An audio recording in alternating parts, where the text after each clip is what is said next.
আসসালামু আলাইকুম, welcome back to my channel.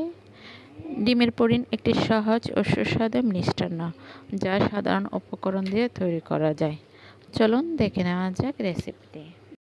একটি পাত্রে 6 চামচের মতো চিনি নিতে হবে।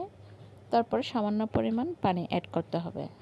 তারপর ঢাকনার সাহায্যে ঢেকে দিয়ে মৃদু আঁচে রান্না করতে হবে।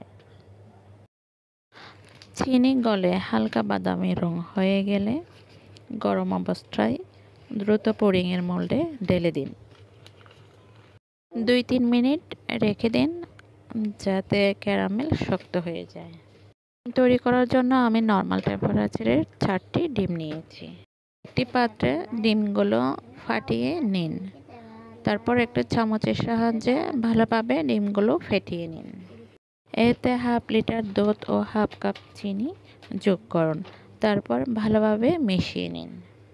মিশ্রণটি ছেঁকে নিন যাতে পুডিং মসৃণ হয়। এই মিশ্রণটি ক্যারামেল দেওয়া মোল্ডে ঢেলে দিন। একটি বড় পাত্রে পানি গরম করে নিন।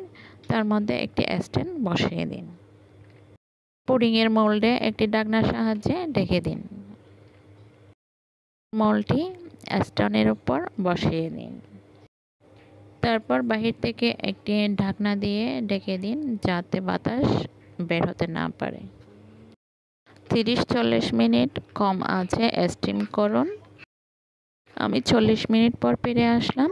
আমার পুডিং রেডি হয়ে গেছে।